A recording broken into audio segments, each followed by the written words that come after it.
사랑하는 여러분, 오늘 우리가 맥추 감사절로 지키고 있습니다.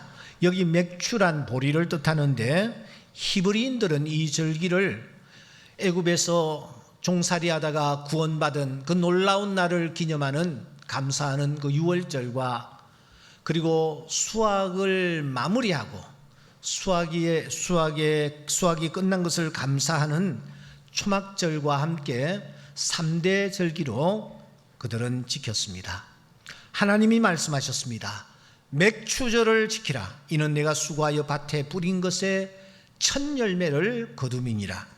그래서 오늘 우리는 보리 추수가 끝나는 즈음인 7월 첫째 주일에 이 말씀을 기억하고 우리가 지난 반년 동안 하나님께서 베풀어 주신 은혜를 기억하며 하나님 앞에 맥추절을 지키고 있습니다. 이와 같이 맥추라는 것이 보리 혹은 보리 추수와 관련이 있다면 여러분, 보리 추수를 배경으로 기록된 성경은 어떤 성경일까요?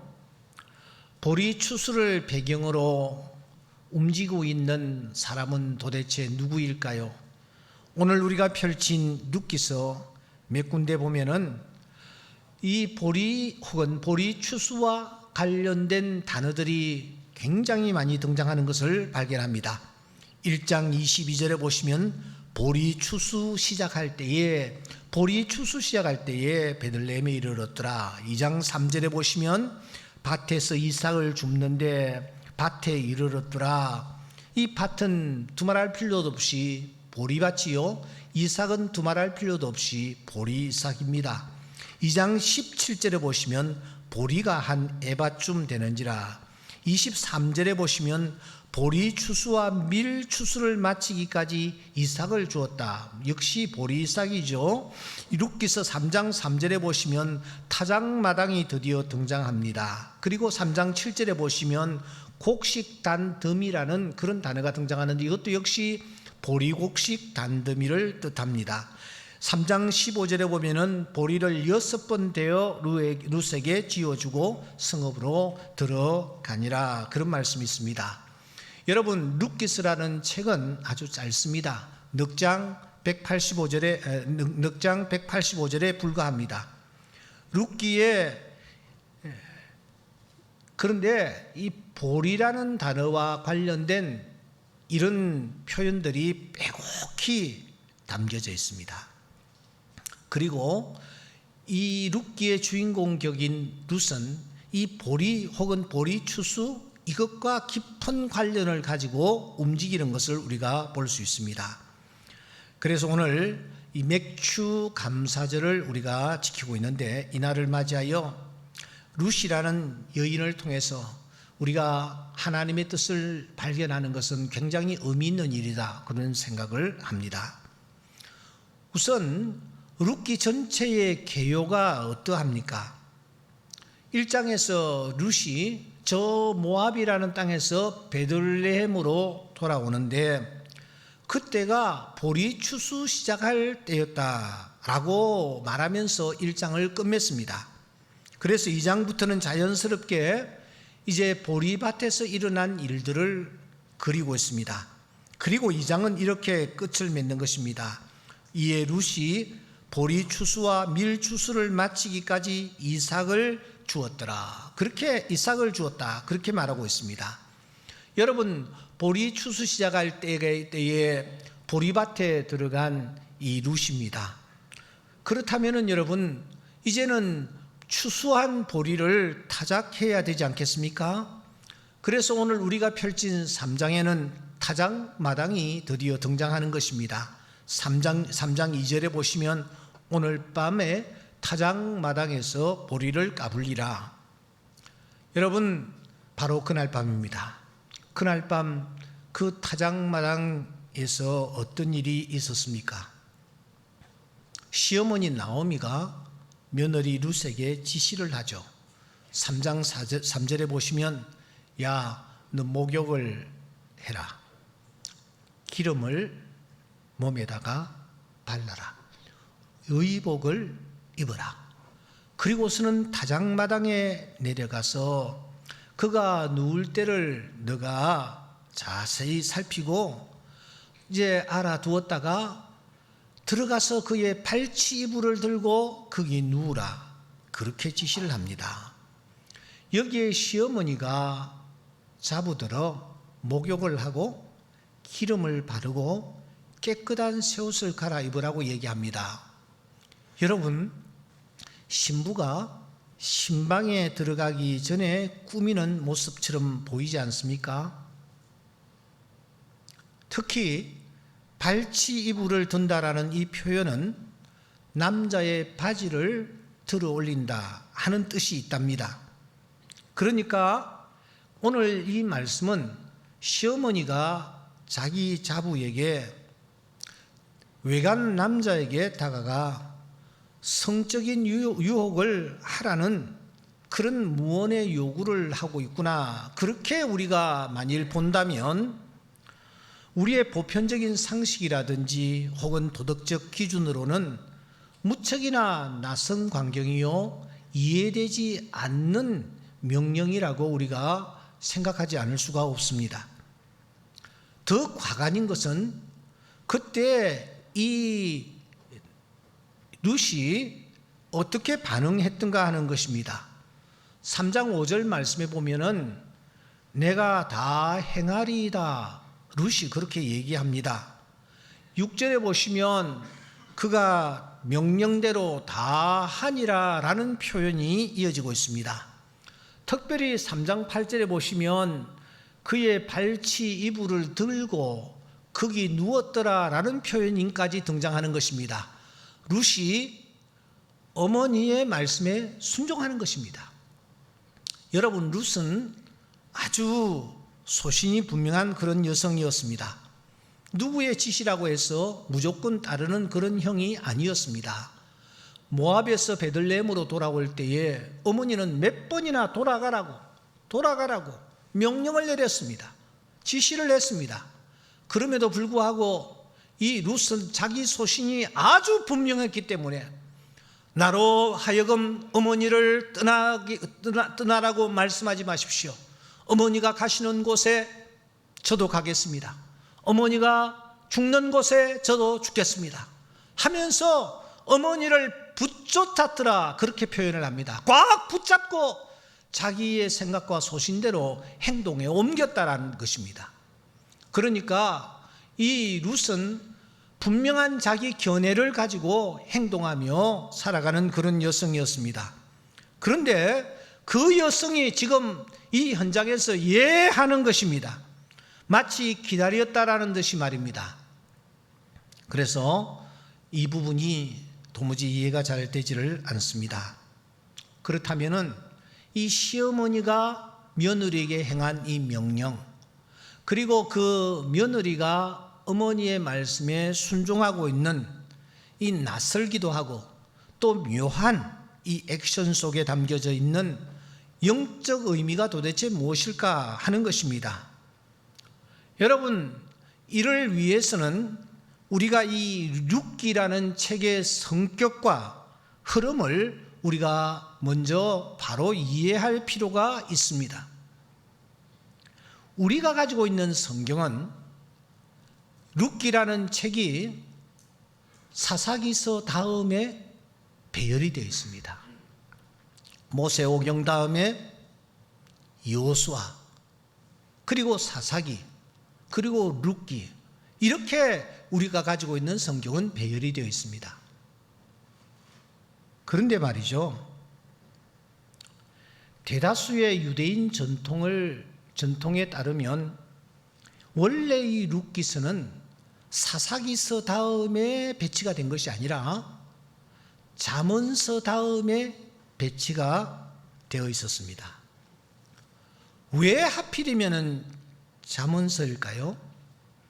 사실 우리가 이렇게 좀 우리가 보면은 사사기서 다음에 룻기서가 배치되는 것이 자연스럽습니다. 왜냐하면은 이 룻기서는 사사시대에 있었던 일을 기록하고 있기 때문입니다.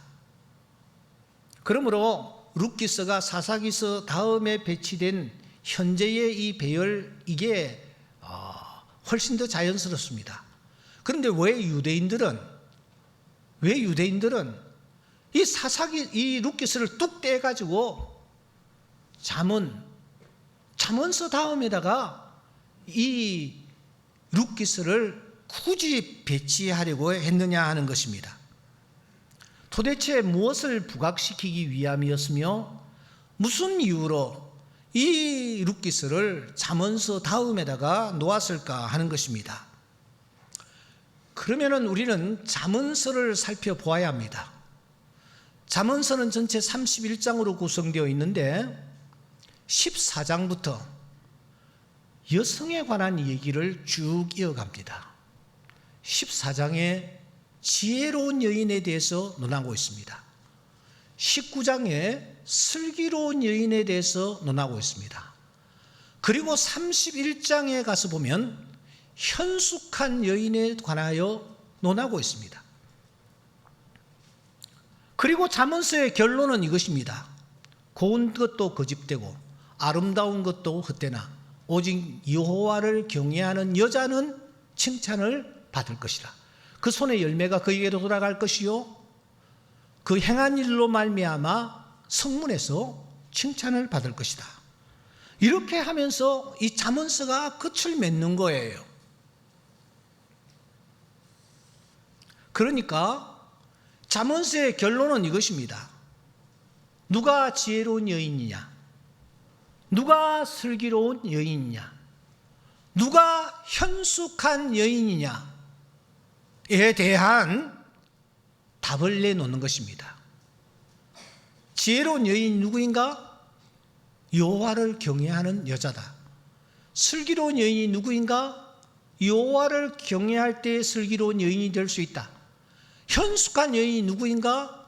여호와를 경외하는 그런 여자다. 이런 답으로 대장정의 막을 내리는 것입니다. 그리고 난 뒤에 여러분, 이 잠언서 다음에 룻기를 배열시킵니다. 그렇다면 자연스럽게 독자들은 무엇을 연상하게 될 것입니까? 단도직입적으로 누구를 떠올리게 될까요? 그렇습니다. 바로 지금까지 잠언서에서 논하였던 지혜로운 여인, 슬기로운 여인, 현숙한 여인, 이 여인이 갖춰야 할 장점과 그리고 품행을 갖춘 여인이 하나 있었으니 그 여인이 바로 룻이구나 하는 사실을 독자들은 자연스럽게 깨닫게 만드는 것입니다. 실제로 이 보아스는 온 성읍 백성들과 함께 룻이 아주 현숙한 여인이었음을 인정하고 있습니다. 3장 11절에 보시면 내 딸아 두려워하지 말라. 내가 현숙한 여자인 줄을 나의 성읍 백성이 다 아느니라.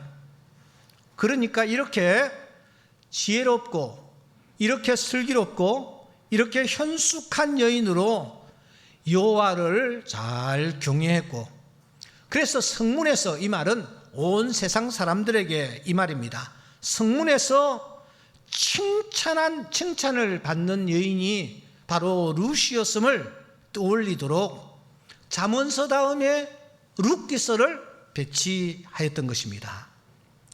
그렇다면 우리는 룻에 대한 선입견을 버려야 합니다. 우리는 이 룻기서 3장을 다시 들여다봐야 한다라는 거예요.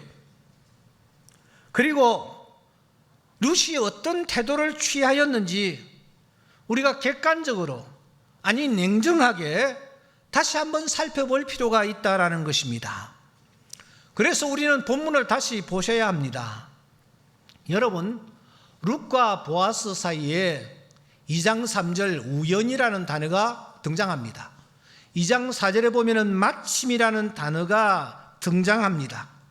여러분, 우연과 마침, 그러나 이것은 결코 우연이 아니었고 마침이 아니었습니다. 우연이 왔습니까? 우연히 보아스의 밭에 이 룻이 발을 들여 놓았습니까? 그때 마침 보아스가 자기 밭에 왔습니까? 당시 베들레헴에서 가장 유력한 사람 중에 한 사람인 보아스입니다. 그 보아스가 여러분 일꾼들이 많은 밭에 도대체 뭐하러 나타났겠습니까? 하필이면 그 많은 밭 가운데서 룻이라는 여인이 이삭을 줍고 있는 그 밭에 이 보아스가 들어왔다. 이것이 여러분 마침입니까? 우리 눈에는 우연인 것처럼 보입니다. 마침인 것처럼 느껴집니다. 이것은 하나님이 사용하시는 도구였던 것입니다. 하나님께서 보아스와 룻이 만날 수 있도록 하나님이 우연이라는 단어를 사용하시고 하나님이 마침이라는 시간을 사용하셔서 이 한 여인과 이 한 남자가 밭에서 조우할 수 있도록 하나님이 세밀하게 지금 간섭해 가시는 것입니다. 이 사실을 영적으로 느꼈던 여인이 하나 있었으니 그 여인이 바로 나오미였습니다. 나오미는 이 사실을 보아스에게 알려야 할 필요를 느꼈습니다. 뿐만 아니라 이 룻이 다녀와서 이런 일이 있었습니다. 어머님 오늘 이런 일이 있었습니다. 세상에 제가 보아스라는 분을 만났어요. 그런데 그분이 나에게 관심을 가지는 것 있죠. 나를 자기 식탁으로 불러서 저에게 말입니다 맛있는 음식을 챙겨주고 이렇게 보리까지 이렇게 나에게 주었습니다. 이 며느리는 이 어머니에게 낮에 있었던 모든 일들을 소상하게 다 이 얘기를 하는데 지금 나오미가 가만히 들어보니 이게 결코 우연이 아닌 거예요. 여기에 하나님의 어떤 분명한 뜻이 있다 하는 것을 그가 느꼈던 것입니다. 그 순간 타작마당이 떠올랐고 보아스가 즐겨 찾고 있는 그 현장이 그의 뇌리에 떠올랐습니다. 그래서 이런 명령을 룻에게 내린 것입니다. 밤이 되었습니다. 어머니가 말씀하시는 대로 그녀는 목욕을 했었고 몸에 기름을 발랐을 것입니다. 정갈한 옷을 그가 챙겨 입었을 것입니다. 그리고 밤에 다가갔습니다. 7절을 주목하시면 다가갔는데 가만히 갔다 말합니다. 룻의 매우 신중하고 조심스러운 처신이 돋보이는 단어입니다. 누군가 보고서는 자신과 보아스의 의도를 곡해하며 비난하지 않도록 하기 위한 몸가짐이요 태도임에 분명합니다. 여기 특히 문제가 되는 것은 가서 그의 발치 이불을 들고 누웠더라 라는 바로 이 부분입니다. 앞에서 누군가가 말한 대로 외간 남자를 유혹하기 위한 그런 액션이었을까요? 무디 신학교의 마이클 헥슬러 교수는 단연코 그렇지 않다라고 주장합니다. 지금 룻의 이 행위는 그가 발치 이불을 들었던 것은 틀림없는 일이나 이 룻의 이 행위는 보아스를 조용히 깨우려는 의도였다라는 것입니다. 8절을 직역하면은 보아스가 오한을 느끼며 몸을 움쭉거렸다 이렇게 번역하는 것이 훨씬 더 자연스럽습니다. 어떤 성경에 보면 깜짝 놀라 몸을 굽히고 라고 번역합니다. 그렇지 않은가요? 밤에 잠을 자는데 서늘한 밤바람이 불어오고 발이 노출이 되어버리면 나도 모르게 잠이 깨는 것입니다. 그러니까 오늘 이 본문은 룻이 보아스라는 사람을 유혹하는 액션, 그 어떤 부도덕성에 대한 암시도 하지 않고 있습니다. 이어지는 보아스의 행동이 이를 뒷받침합니다. 잠이 깼습니다. 깜짝 놀랐습니다. 발 쪽에 서늘한 바람이 들어오고 있었기 때문입니다. 그때 이 보아스가 어떻게 행동합니까? 여호와의 이름으로 룻을 맞아들입니다. 그녀를 현숙한 여인이라고 그가 부르고 있습니다. 밤새도록 그녀를 보호해 주고 있습니다. 아침에도 그의 평판을 지켜주고 있습니다. 나아가 이제부터 어떻게 처신해야 할지도 알려주고 있습니다. 더 나아가 이 일을 계기로 룻과의 본격적인 결혼을 강력하게 추진하기 시작하는 것입니다.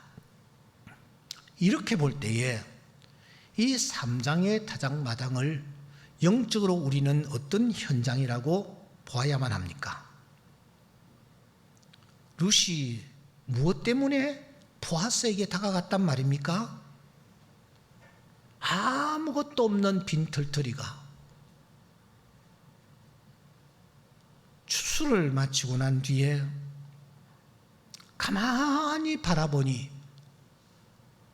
받은 바 은혜가 너무너무 큰 거예요. 그래서 그 은혜에 대하여 감사하고 보답하는 마음, 헤아릴 수 없지 많지만 몇 가지를 특별히 떠올릴 때에 너무너무 감사해서 지금 이 룻이 보아스에게 다가가 감사하는 현장이라는 것입니다. 그가 이삭을 줄 밭을 공급받았습니다. 아시는 대로 룻에게 베들레헴은 너무너무 낯선 땅이었습니다. 자신 소유의 밭이라고는 한 뼘도 없었습니다. 그런 그가 무작정 밭으로 나갔는데 그때 그녀에게 일할 수 있는 밭, 이삭을 줄 수 있는 현장, 이 밭이 그에게 주어졌습니다. 누구의 밭이었습니까? 그가 준 이삭은 누구의 이삭입니까? 2장 15절에 보시면 주인이 등장합니다. 누굽니까? 보아스입니다.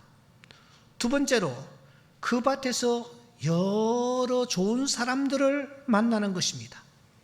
베들레헴에 왔을 때는 너무너무 생소했습니다. 아는 사람이 하나도 없었습니다. 연결되는 사람도, 도움을 주는 사람도, 대화를 나눌 수 있는 사람도 없었습니다. 그야말로 낯설고 물스러운 곳이었습니다. 그런데 그 밭에서 이런저런 사람들과 연결이 되기 시작합니다.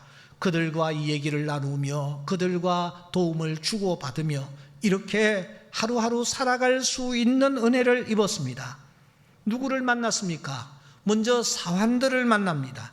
2장 6절에 보면은 사환이 등장을 합니다. 소년들을 만납니다. 2장 15절에 보시면 자기 소년들에게 명하여 이르되 드러나가 소녀들도 만납니다. 2장 23절에 보시면 보아스의 소녀들에게 가까이 있어서 그렇게 말하고 있습니다. 이와 같이 이 룻이 낯설고 물스러운 곳에 왔는데 시간이 흘러가면서 그 밭에서 일을 하는 중에 그 밭에서 이런저런 사람들을 만나 서로 도움을 주고 도움을 받으며 애환을 나누며 같이 이렇게 교제할 수 있는 이런 놀라운 은혜를 입었단 말입니다. 그런데 여러분, 여기에 등장하고 있는 사환과 소년들과 소녀들 다 누구와 관련을 가지고 있습니까? 누구의 소속입니까? 바로 보아스와 관련이 있음을 우리가 확인할 수가 있습니다. 마지막으로 풍성한 양식까지 그는 공급을 받고 있는 것입니다. 여러분, 누가 떡을 제공해 주었습니까? 누구 때문에 이 룻이 배부름을 맛보았습니까? 그 양식은 도대체 누구의 양식이었습니까? 이렇게 낯선 땅에서 그 어떤 희망도 가질 수 없는 처지였습니다. 그런데 이 룻이라는 여성이 한 사람 보아스를 만난 이후에 보아스를 통해서 그야말로 놀라운 은혜를 값없이 조건 없이 그가 받는 것입니다. 보아스를 통해 일할 수 있는 일터를 그가 확보했습니다. 직장을 얻었단 말입니다. 보아스를 통해 좋은 사람들을 만났습니다. 보아스를 통해 풍성한 양식을 공급받습니다. 이렇게 보리밭에서 좋은 친구들을 만나 보리 추수를 끝내고 풍성한 배부름을 맛보았을 때에 이 룻은 그냥 있을 수가 없었습니다.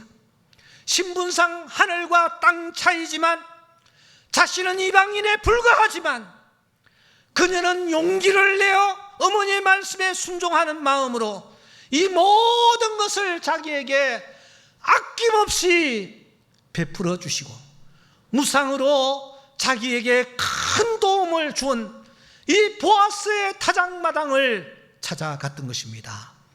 자신이 가지고 있는 것은 아무것도 없습니다. 드려야 할 것도 없습니다. 그러나 이 여인은 자신의 마음과 자신의 생각을 그리고 자신의 정성을 그 사람 앞에 표현하기로 작정한 것입니다. 그는 목욕 재개했습니다. 기름을 발랐습니다. 여기에 그는 깨끗한 옷을 입고 그분을 찾아갔던 것입니다. 잠자리에 들었을 때에 이불을 들고 발치에 누웠습니다. 그리고 그녀는 말합니다. 저는 당신의 여종 룻입니다. 당신의 옷자락을 펴 당신의 여종을 덮어 주십시오. 당신이 기업 물을 자가 됨이니이다. 이 3장 9절과 짝을 이루는 말씀이 있다면 그 말씀은 로마서 12장 1절이라고 생각합니다. 그러므로 형제들아 내가 하나님의 모든 자비하심으로 너희를 권하노니 너희 몸을 하나님이 기뻐하시는 거룩한 산 제물로 드리라. 이는 너희가 드릴 영적 예배니라. 이제 우리는 이해할 수 있을 것 같습니다. 룻의 행동에 고개를 끄덕이게 됩니다. 아, 그래서 보아스에게 나갔구나. 일터를 허락해 주시고 좋은 사람들을 만날 수 있게 해주시고 양식을 공급해 주셔서 풍성하게 먹게 해주신 그분에게 그래서 다가갔구나 하는 것을 우리가 알 수 있습니다. 사랑하는 교우 여러분, 오늘 맥주 감사절입니다. 여기에 보아스가 누구입니까? 그리고 여기에 룻은 도대체 누구입니까?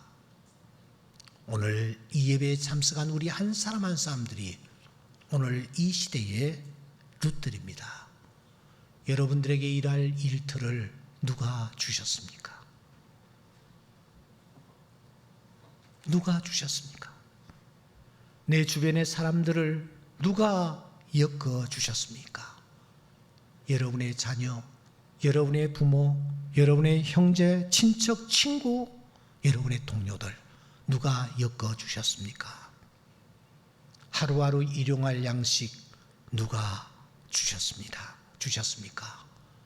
보아스 대신 예수 그리스도인 줄 믿습니다.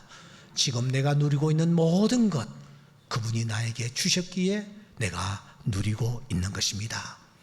각양 좋은 은사와 온전한 선물이 다 아버지께로부터 내려왔습니다. 은도 내 것이요 금도 내 것이니라.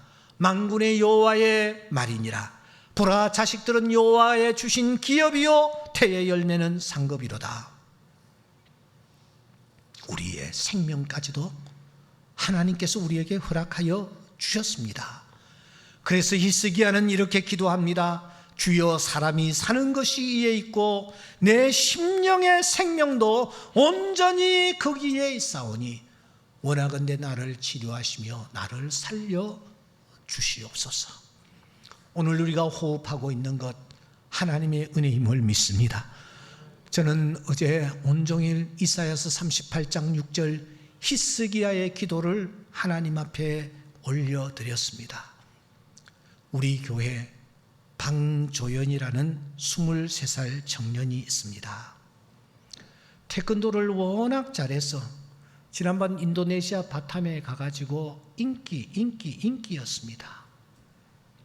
발나락이 그지없는 그런 예쁜 청년입니다. 평생 지금까지 건강 때문에 걱정한 적이 한 번도 없는 그런 청년입니다. 그런데 지난 4월 2일 열이 나면서 경기를 하기 시작했습니다. 코로나 정세였을까요? 검진을 해보니 아니었습니다. 열을 앓다 고열로 정신을 그냥 잃어버렸습니다. 병원에서는 원인을 찾아내지를 못했습니다. 열이 워낙 올라가니까 방법이 없어서 뇌를 열었습니다. 열을 식히기 위해서 말입니다. 그때부터 눈을 감고 뜨지 않습니다. 오늘이 7월 5일입니까? 4월, 5월, 6월 만 3달 의식이 없습니다.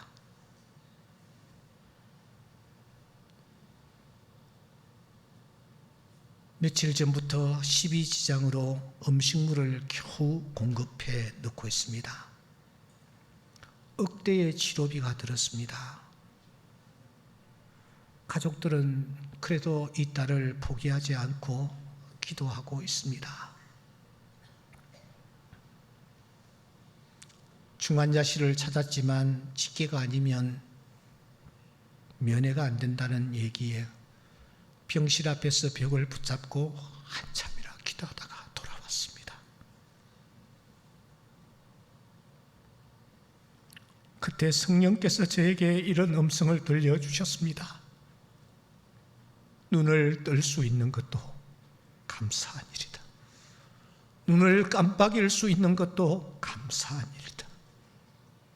말을 할 수 있는 것, 두 손 두 발을 자유자재로 움직일 수 있는 것, 누구의 도움 없이 화장실에 가는 것, 교회 나와 예배할 수 있는 것, 말씀을 전하고 말씀을 들을 수 있는 것, 먹고 싶은 것 그래도 먹을 수 있는 것, 계단을 혼자 오르락내리락 할 수 있는 것, 다 하나님 앞에 감사할 일이구나.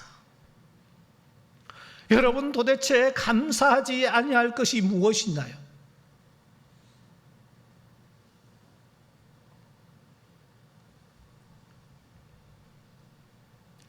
우리는 그분의 긍휼과 자비를 입을 수 없는 자들입니다. 그럼에도 불구하고 하나님은 우리에게 놀라운 은혜를 부어주셨습니다. 그렇다면 우리가 오늘 하루만이라도 우리 모두가 시편 기자가 고민했던 그 고민을 우리는 할 수 있어야 합니다. 여호와께서 내게 주신 모든 은혜를 무엇으로 보답할까? 내가 구원의 잔을 들고 여호와의 이름을 부르며 여호와의 모든 백성 앞에서 나의 소원을 갚으리로다. 내가 주께 감사제를 드리고 여호와의 이름을 부르리라. 사랑하는 여러분, 아직까지 우리 인생은 끝나지 않았습니다. 내일 무슨 일을 만날는지 알 수가 없습니다.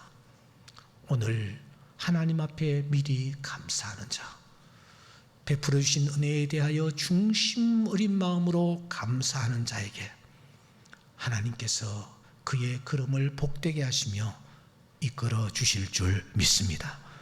이제 말씀을 마무리하겠습니다. 이렇게 온 몸으로 하나님 앞에 감사하는 마음으로 나아갔던 루스이 도대체 어떻게 되었습니까? 내 딸아, 여호와께서 내게 복 주기를 원하노라라는 말씀대로 보아스는 그녀의 남은 생애를 안전하게 보호해 줍니다. 뿐만 아니라 보리를 가득 채워줍니다. 더 나아가 이 여인과 정식적으로 결혼까지 합니다. 그리고 마침내 다윗을 낳는 명문가의 반열에 서게 합니다. 여기서 끝이 아닙니다. 그를 통해서 인류의 구세주 예수 그리스도가 탄생하도록 하시는 것입니다. 감사하는 자에게 하나님께서는 이와 같은 축복을 예비해 놓으셨다가 베풀어 주실 줄 믿습니다. 오늘 이 예배에 참석한 우리 모두가 룻과 같은 복된 주인공들이 다 될 수 있기를 주의 이름으로 축원합니다. 기도하십시다.